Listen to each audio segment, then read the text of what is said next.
Oops, I was muted. Hey guys, good evening. Sorry I'm late. I went to put the chickens up and those stinking barred rocks just would not go up. Let's see what's going on with this ring light. It looks dark. How's everyone doing? Okay, maybe that's better. Okay, let me look at my live chat.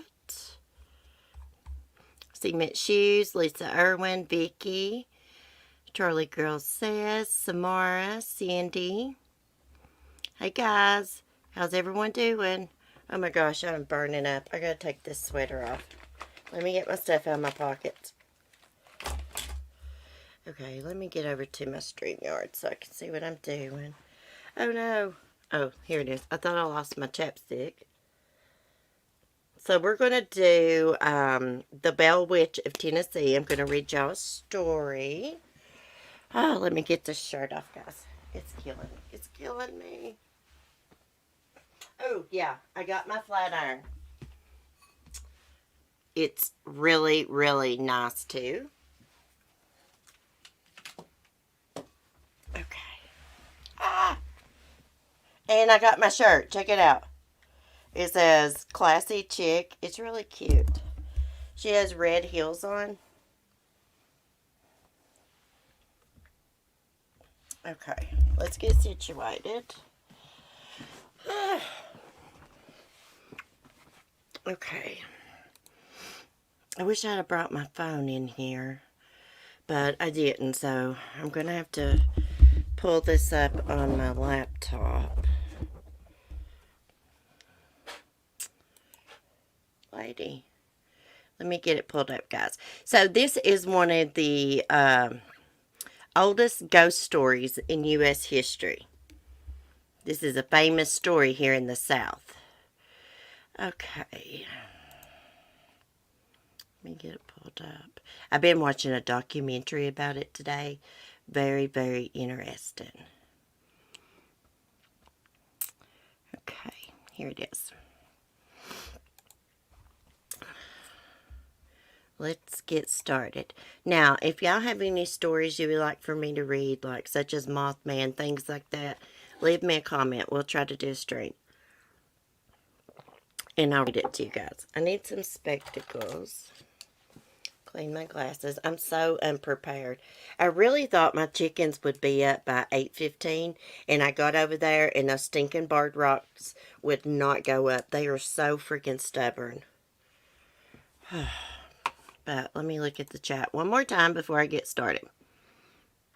Samara, I love the shirt. Oh, Samara, Amazon, this is so comfy.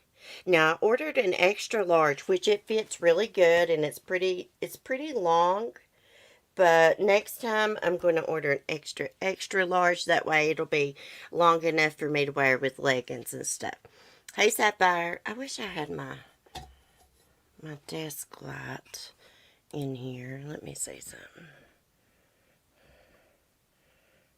Okay. Alright, let's get started. Yes, Smart, these are comfortable and these are made in the United States. I like buying items made in the U.S. Okay, so introduction to the Bell Witch legend. Americans continue to affirm their fascination with the unknown by making scary movies, paranormal shows, and live ghost hunts a favorite modern pastime. Despite the frights and thrills, such movies and events bring about people want something more and different, something that intrigues them, something they can focus on and give intelligent thought to. Enter well-documented, well-researched historical hauntings, where serious, unbiased researchers pave the way for learning so that people like you can draw their own conclusions. The legend of the Bell Witch centers on the John Bell family of Red River, Tennessee. It's now Adams, Tennessee, and the spiritual haunting they endured between 1817 in 1821. Unlike many films and ghost stories, the early 1800s Tennessee haunting involved real people and places. No one has yet to solve it or even come close. This distinction led Dr. Nandor Fodor, a noted lawyer turned parapsychologist, to call the legend America's greatest ghost story. Fast forward 200 years, and the Bell Witch legend is still making waves. There are numerous Bell Witch books, several Bell Witch movies and documentaries, and there are always several more in the works, regardless of whether the case's origin was spiritual or human. It remains an epic, classic American haunting and a whodunit mystery like no other. Okay, so we're going to read a brief overview of the legend. Now, I've actually read the book. It was like 10 freaking years ago, so a lot of it I don't remember, but I actually did read the original book. Okay, the Bell family prior to the haunting. In the early 1800s, John Bell moved his family from North Carolina to the Red River bottomland in Robertson County, Tennessee, settling in the Red River community, which later became the present-day Adams, Tennessee. Bell purchased some land and a large house for his family. Over the next several years, he acquired more land, increasing his holdings to 328 acres, and cleared a number of fields for planting. He also became an elder of the Red River Baptist Church. John and his wife Lucy Bell had 3 more children after moving to Tennessee. The Bells had a very happy and successful early life at the Red River settlement. Now, let me just tell you a little something about Lucy Bell, John's wife. She was only, they think, between the ages, she was either like from 12 to 17 years of age when she married John Bell, who was an old man at the time. And when they came from North Carolina over to Tennessee, they had to cross through, let me see what it's called, Brown Mountain, North Carolina. And as they were crossing through, with the horses and the wagons, they look up in the sky and they see these strange lights. Actually, it's a natural phenomenon, but they thought it was ghost lights. A lot of people still say they're ghost lights because scientists cannot explain where those lights come from. Okay, strange occurrences commence. One day in 1817, John Bell was inspecting his cornfield when he encountered a strange-looking animal sitting in the middle of a corn row. Shocked by the appearance of this animal, which had the body of a dog and the head of a rabbit, Bell shot at it several times. The animal vanished. This was the first documented manifestation of the entity. Bell thought nothing more of the incident, at least not until after dinner. That evening, the family began hearing beating sounds on the outside walls of their log cabin. The mysterious sounds continued with increased frequency and force each night. John Bell and his sons often hurried outside to catch the culprit, but always returned empty-handed. In the weeks that followed, the Bell children began waking up frightened, complaining that rats were gnawing at their bedpost. Not long after that, the children began complaining of having their bed covers pulled from them and their pillows tossed into the floor by a seemingly invisible entity. Now, these kids, when they would hear the gnawing sound, they'd get up and light their lanterns or candles, whatever they had back then, and they couldn't see anything, and there was no damage done to their beds. Okay. The Bell Witch develops a voice and becomes violent. As time went on, the Bells began hearing faint whispering noises, which too weak to understand, but sounded like a feeble old woman singing hymns. The encounters escalated, and the Bell's youngest daughter, Betsy Bell, who was actually the first, I think she was the first child that was born in Tennessee on that land, began experiencing brutal encounters with the invisible entity. It would pull her hair, slap her relentlessly, often leaving welts and handprints on her face and body. The disturbances about which John Bell had vowed his family to secret finally escalated to the point that he shared his family trouble with his closest friend and neighbor, James Johnston.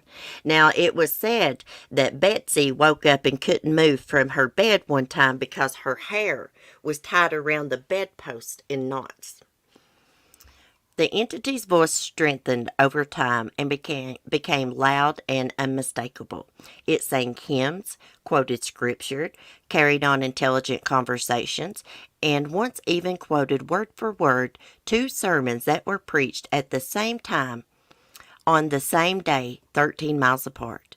Word of the supernatural phenomenon soon spread outside the settlement, even to Nashville, where then Major General Andrew Jackson became interested in the so-called Bell Witch. Actually, John Bell and Andrew Jackson were like in the army together. The witch ridicules Andrew Jackson's sidekick. Hold on, guys. I have to cough. Let me mute 1 sec. Okay, gosh, I need to get an inhaler bad.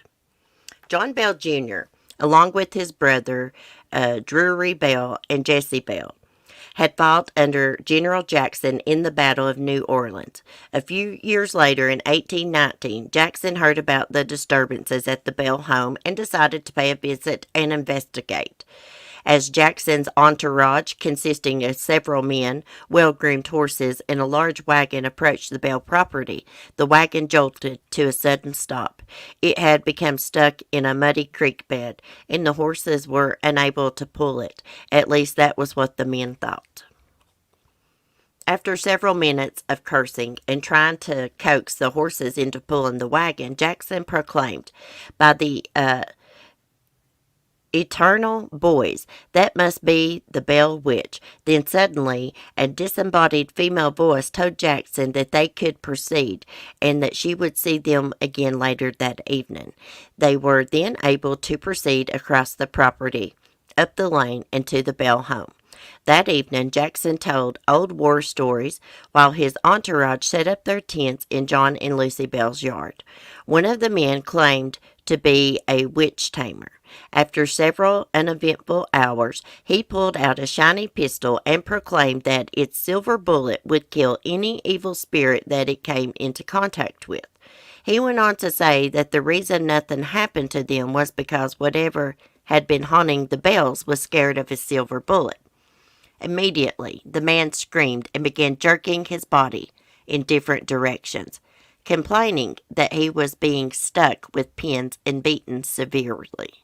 A strong, swift kick to the man's private region from an invisible foot sent him out the front door.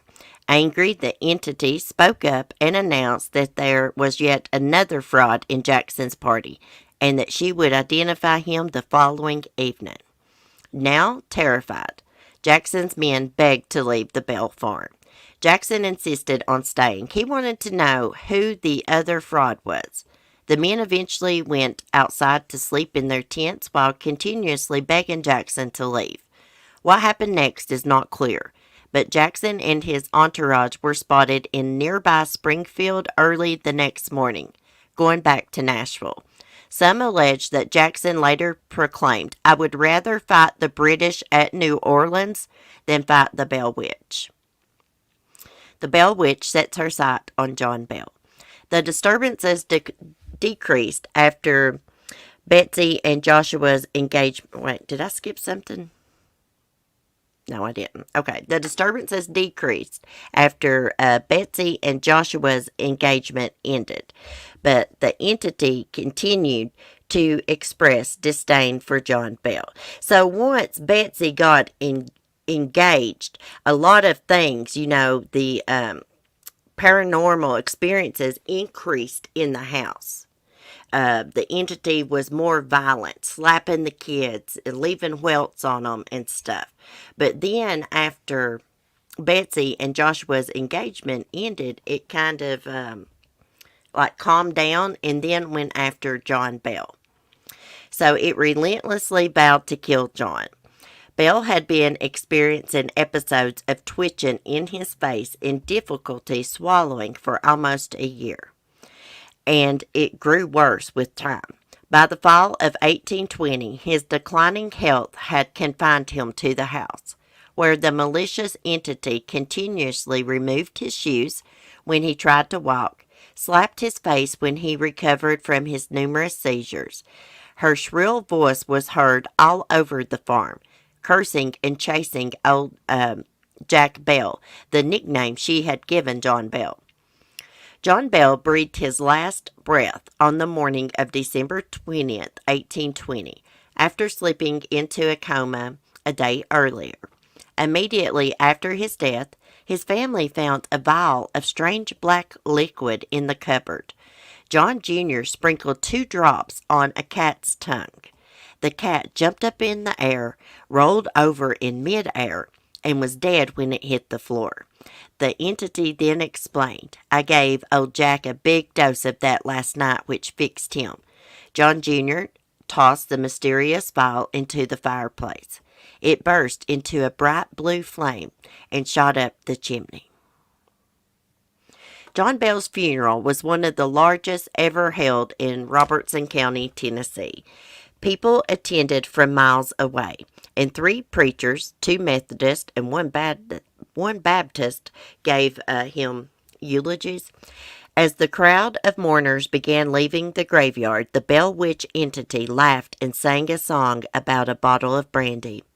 Her fervent singing didn't stop until the last mourner had left the graveyard. The entity's presence was almost non-existent after John Bell's demise, as though it had fulfilled its purpose. Over time, Betsy Bell became interested in Joshua Gardner, a young man who lived nearby. With the blessing of their parents, they decided to marry. Everyone was happy about their engagement. Well, almost everyone. The evil, mysterious entity became furious and repeatedly ordered Betsy not to marry Joshua.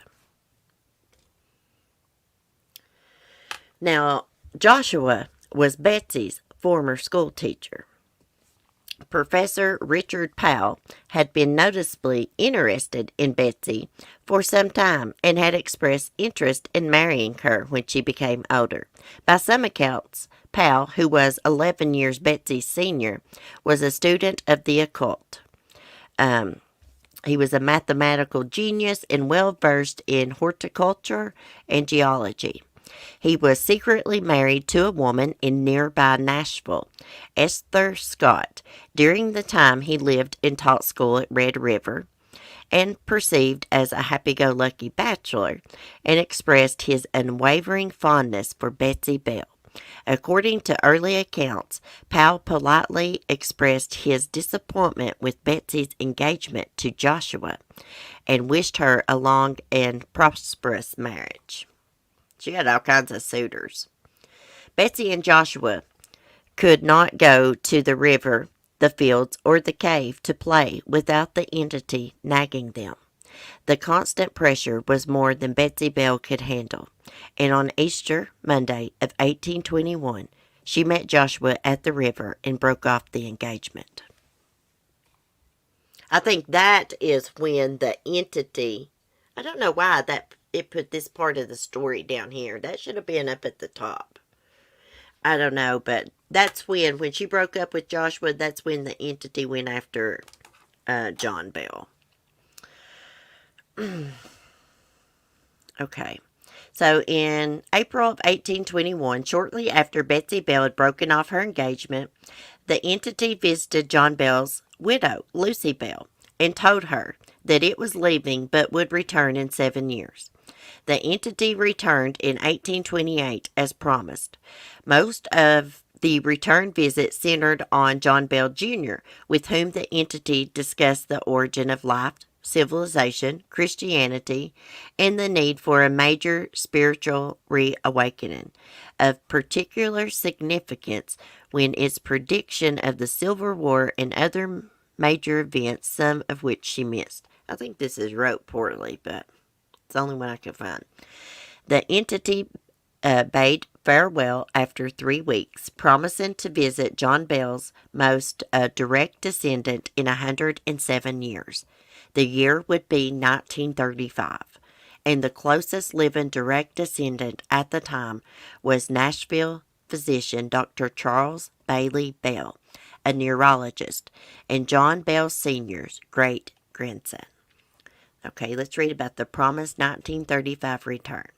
In 1934, Dr. Bell published a book about the Bell Witch, likely to raise awareness of the spirit's impending return. The book contains the first ever account of the alleged conferences between the entity and John Bell Jr. in 1828. The author's father, Dr. Joel Thomas Bell, had allegedly taken notes during the conference, and upon his death passed them down to him, Dr. Charles Bailey Bell. Dr. Bell published no follow-up to his 1934 book. He died in 1945, and he is buried at Bellwood Cemetery in Adams, Tennessee. Did the Bell Witch return in 1935 as promised? Some say she did not return, or that if she did, they were not aware of it. But many say she never left the place to begin with. The entity that tormented the Bell family in the Red River settlement almost 200 years ago is often blamed for unexplainable manifestations that occur near the old Bell farm today. The faint sounds of people talking, children playing, can sometimes be heard in the area, and it's not uncommon to see candlelights dancing through the dark fields late at night. Photography is especially difficult. Some pictures taken in the area show mist, orbs of light, and other phenomena, including human-like figures who were not present when the pictures were taken. Could these phenomenons be related to the haunting of John Bell's family? The cause of the Bell's family's torment 200 years ago, along with today's continued phenomenon in the area, although to a lesser extent, remain a mystery. Numerous theories have been put forth, but all have been debunked. However, most researchers agree that something had to have caused the incident at Red River in the early 1800s that gave rise to the Bell Witch legend as we know it today. Who knows? It happened to John Bell's family in 1817. Maybe next time it will happen to your family. Hold that thought for now. Pleasant dreams.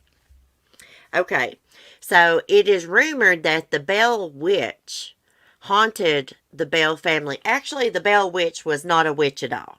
You know, when you think about witches, you think about witches riding broomsticks and, dressed in black, having a pointy hat. But actually, she was not a witch at all. It was a spirit or a demon.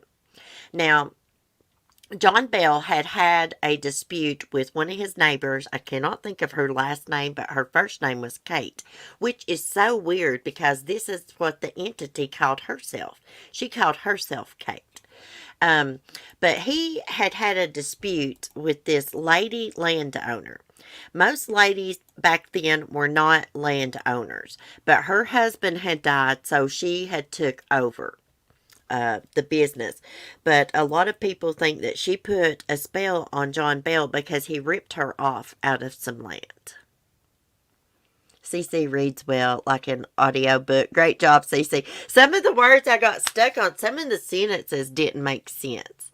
And I don't know why it had that part about Betsy Bell and Joshua written after John Bell's death. Because they actually, I just watched the documentary and I've read the book, they actually broke up before John Bell died. So that was a little confusing for me. But anyways, I suggest if you've not read the book, to read the book. I didn't know what to do tonight, and I was reading the folklore the other day, and I was like, hey, why not do the Bell Witch of Tennessee? Because that's like the most famous ghost story of all time. Now, as I was watching the documentary today, it had some, old timers in there. Somebody that had actually lived on that property. And they used to see a little girl in like an old green dress. Then she would just like vanish. But anyways, you heard in the story it talking about a cave. There is a cave that you can go visit, but they tell you not to take nothing out of the cave. And one of the old men said that used to live on the property, this boy pulled up to his house one day and was like, how do I get to the cave? I've got to get back to the cave. And he's like, told him where it was at, and he asked him, what was wrong. And he said that over the weekend he had took a rock from inside that cave. Okay, that Monday morning, his wife left him, and he got fired from his job. And he wanted to put that damn rock back in that cave. Anyhow, I hope y'all enjoyed that. Oh my goodness, I feel like I've been live a lot longer than 26 minutes. Anyways, what do y'all think about old Barry Morphew? Could y'all believe his mugshot? He looks like a totally different freaking person compared to when Suzanne first went missing and he put out that video. The man has lost tons of weight. Hey, Hibiscus, finally made it. Well, you're a little bit late, but that's okay. I done read the story, but you could watch the replay. Anyways, when you keep secrets and tell lies, it'll eat away at you. I'd say he's been so guilt-ridden, he's not been able to eat, sleep, or anything. Let me show y'all his picture. Let's do a comparison here. Let me get it pulled up. I've got it in my Discord. I was looking at it. When I saw his mugshot, I was like, what the crap? What happened to him? He looks like terrible. It's good enough for him. Oh, let me see. Okay, let's look at the original first. It sucks they wouldn't even tell us nothing at that press conference. That press conference wasn't even friggin' worth watching. We didn't know all that crap. I mean, I did. He got cuffed and stuff. That's all they told us. Okay, so there's the original last year. Okay. Now let's look at his mugshot from today.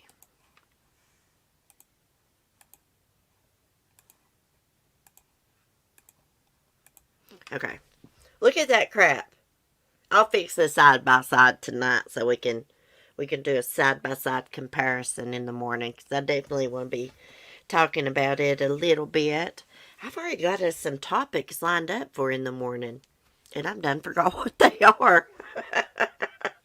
Oh my gosh, I'm losing my mind. I smoked too much. Look at him. He looks like hell. Looks like his eyes swell. Let's zoom in here. Crap, it won't let me zoom no far. Look, his eyes swollen. He is aged. He does not look like the same person. That looks like a different man to me. It's eating away at you, ain't it, buddy boy? You killed your beautiful wife and been nothing but loyal and faithful to you. How did you repay her for all those years of loyalty obeying your freaking ass? By killing her. Life has beat him up the last year, I know it. Yes, he is aged. Yes. I watched a video clip of Suzanne's sister reacting to it. She was so happy. The cops called her and told her before they even cuffed and stuffed him. They was like, hey, we're going to get Barry for murder. She was so happy, but it was bittersweet. She wants justice for her sister, but she's thinking about the girls. Just like I was saying today. It's going to be really rough on them. They're going to stand by their dad. They might stand by him until they go through the discovery. But I look for them to stand by their dad. Ain't nothing worse than a crybaby man. That's exactly right, Vicky. I can't stand it. Oh my gosh, I got one too. I got one that's a big crybaby.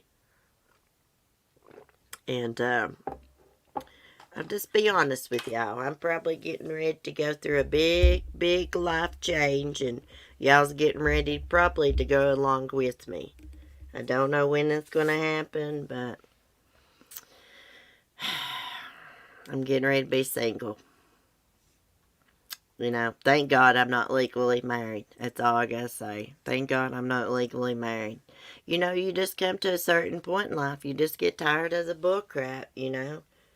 It's been good times, but it's been more bad times than good times in my mind, you know. Sometimes you just gotta do what you gotta do.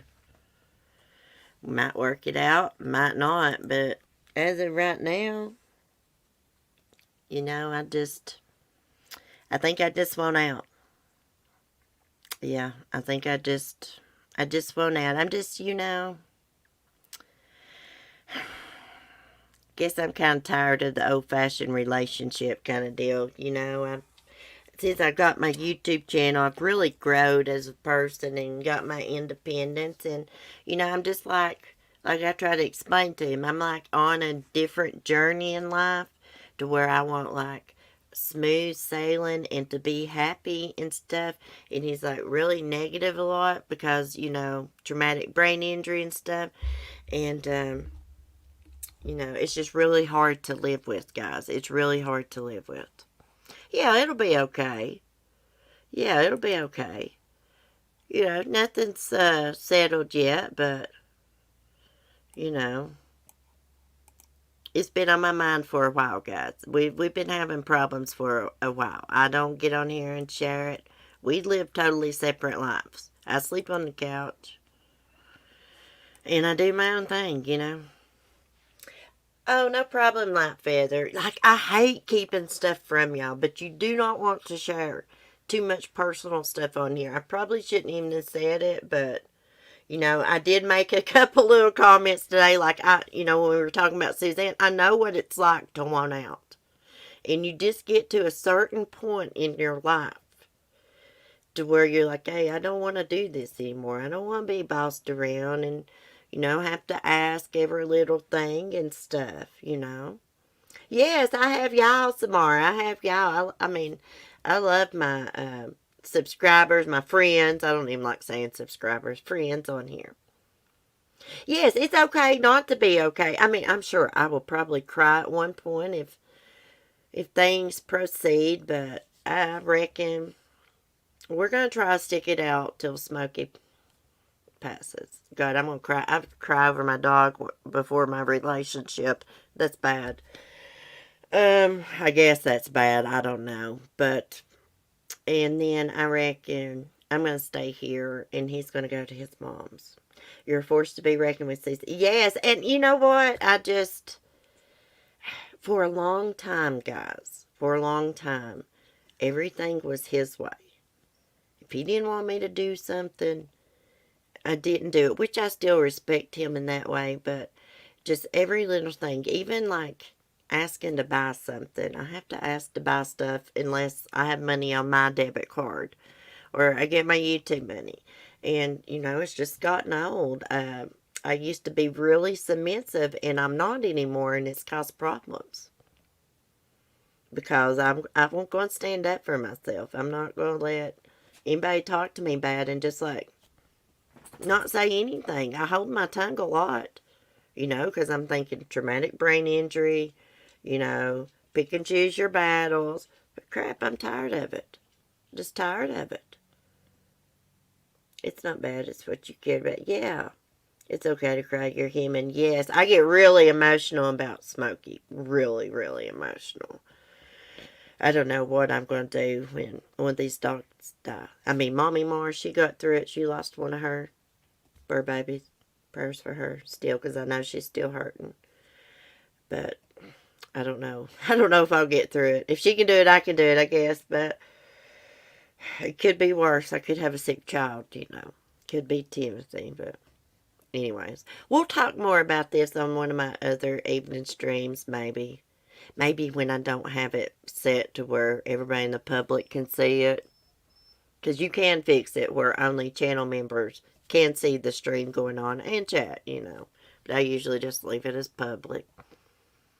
Yeah, it's all right to talk about. It sucks keeping stuff to myself like that, but I should know. I have always been able to share things on my channel and not get made fun of. I was listening to somebody's stream today. It was from a couple days ago. And they was like they couldn't share any of their personal stuff about their son and his accomplishments or anything. And I'm thinking, well, I'm going to tell you the reason. It's because you're involved in chaos and controversy. See, I'm not. So people don't use my tragedies and traumas against me because I'm not involved in all that drama and stuff, you see? But anyways, maybe people should think about that. Hey, quit the drama community. Just do your own thing, ignore everybody, and then you'll be able to share things like that without people using it against you. It does help, saying it does help. And I just want to make it clear, I do not have like another boyfriend or anything like that. I could if I wanted. But I don't. Boyfriend or girlfriend, neither one. It's just something that's like I'm just ready to go on my own. Maybe in the next year or so I will be. I'd like to build my YouTube channel up into a business. That's probably not going to happen. So I'm thinking about getting me a job online. There's a place that's hiring here. You just work from your computer. I got a friend that works there. He works from home all the time. I think it's just like you're just like a telemarketer. I'd probably be good at it because, like, I think you just help, maybe not like a telemarketer. People just like call in and you help them fix things. And I'd probably be good at it because I'm patient and I'm nice. I'm coming, Skylar. Oh gosh, Skylar wants out. I don't know what we're going to do about Skylar. We'll have to share custody of her. I hate to split her and Lady up, but I don't know. I don't know what's going to happen, guys, but... Hey, Alex. It's good to see you. Alex, she is like the best mom ever. Like, she has two little girls and takes care of her sister's little boy. So she's really got like two toddlers running around and a little baby that's just like walking, learn to walk and stuff. Bless her heart. I don't know how she does it. Oh. But anyways, guys, everything will be alright. I guess I'm going to get off here. Sorry this stream's so short. We'll try to do another member stream this week. I'm going to go let Skylar out. She's in there crying at the freaking door. Anyways, I will see y'all in the morning. Tomorrow evening, we'll have us a long stream on the porch. Hopefully, it'll be warmed up. I've had to have my heat on this evening. It's raining outside. It's really, really chilly. But anyways, y'all have a good night. Thanks for chatting. Thanks for listening to my story. Hearts. Be safe. Be kind. Peace. Hugs, everybody. They keep me running. The baby is fighting sleep right now. Go to bed, Harley. She's got like the cutest name. Another freaky story about Barry. I'll look up and see what kind of articles they put out about him. Anyways, y'all have a good night.